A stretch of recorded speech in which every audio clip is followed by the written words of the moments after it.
السلام علیکم ورحمت الله وبرکاتو. زه مسعود نازک یم. امید لرم چې تاسو به راتلک روغ جوړ او ټول د صحت پر جمع سنبال یاست.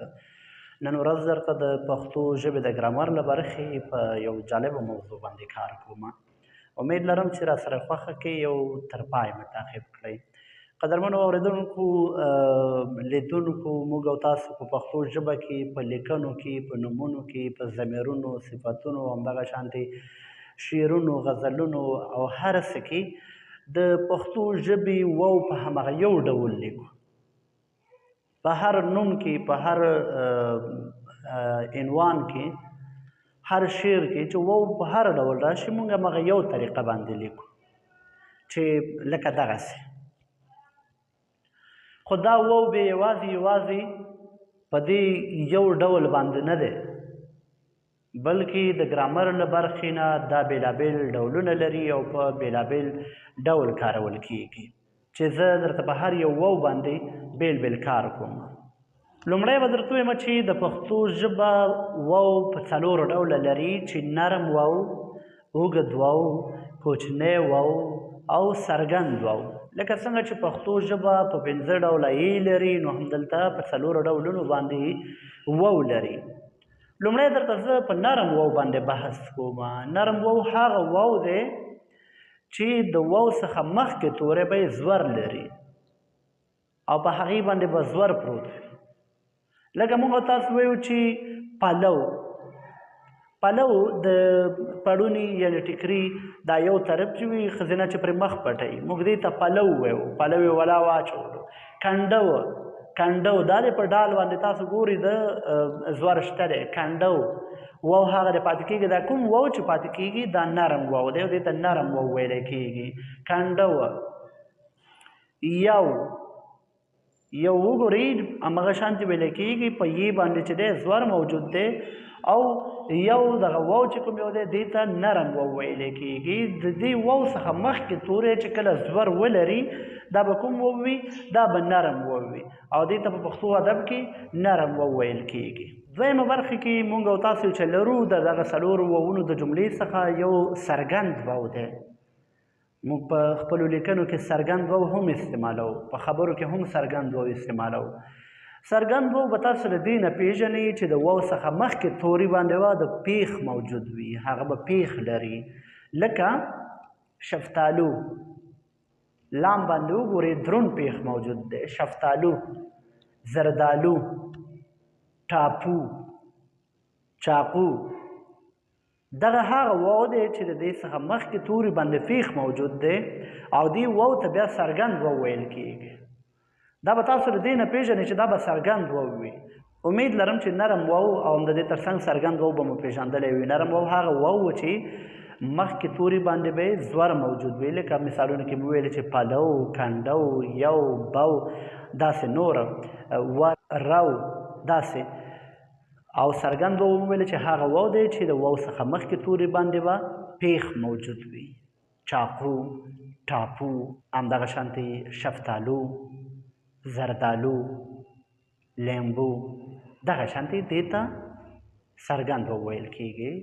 بل د واوونو له جملې څخه زموږ سره دریم واو چې دی اوږد واو دی. دا هم د نورو واوونو په شان موږ همغه یو ډول باندې لیکو، خو فرق به موږ او تاسو په خبرو، کلمو، عبارت او متن په دې کې به موږ او تاسو کوو.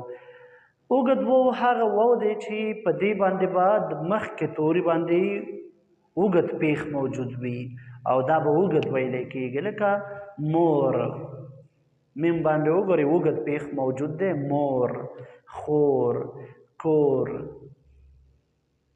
بل دا واو چې دی په پای کې چې کله راځي د نومونو په پای کې، موږ او تاسو سره د ښځینه نومونو په پای کې راځي. لکه ارزو، پښتو، پیشو، زانګو، نازو. دا اوږد واو دی چې د واو څخه مخکې توري باندې به اوږد پیښ موجود وي. بل دا چې د نومونو په منځ کې راتلی شي او د نومونو په پای کې راځي. کله چې د نومونو په پای کې راځي زیاتره نومونه، بلکې 95% نومونه به ښځینه نومونه وي او موږ په دې باندې پوهیږو چې دا یو ښځینه نوم دی. کله چې د ښځینه نوم په پای کې واو راتلو نو د دې نه معلومیږي چې دا اوږد واو دی. منځ کې چې کله راشي ورور دا منځ کې و چې کوم یو دی ورور واو ری واو دغه واو چې دی دا اوږد واو دی. څلورم واو زموږ سره کوچنی یا لنډ واو دی. دا هغه واو دی چې دا هم پیښ لري خو ډېر لنډه وړوکی پیښ لري. مخکې تورې له واو څخه یو لنډه وړوکی پیښ لري لکه اوبو، اوښه، راتلو، ورتلو، شیدو. دا هغه واو دی چې دې ته موږ او تاسو نرم واو وایو. دا څلور یعنې واوونه په پښتو ژبه کې نرم واو، څرګند واو، اوږد واو او کوچنی یا لنډ واو. امید لرم چې په دې باندې به پوهېدلي یاستئ. یو بله خبره د واو په مسله کې موږ او تاسو په لیکنو کې اکثر وخت په پای کې ګورو چې یو واو یا دوه واو موجود وي. لکه پوښتنه کوو دا څوک و، نو موږ هلته یو واو کوو یا فکر کوو چې دوه واو کوو. تاسو باید دا خبره په یاد ولرئ هر وخت لپاره چې تاسو جمع شیان ښیوئ. جمع شیان لکه دوی څوک و، دوی. کله چې خبره د دوی شوه بیا به تاسو دوه واوونه استعمالوئ. هلته به دوه واوونه کارول کیږي. یا موږ او تاسو جمع کسان ولاړ یو، 5 نفر ولاړ یو، استاد ته ویل چې موږ خو د وخته راغلي وو، نو ډبل واو به کوئ، دوه واوونه به کوئ. که چېرته یو کس وي، یو کس او بل مخاطب خبره کوي چې دا خو راغلی و، نو دلته به تاسو یو واو کوئ.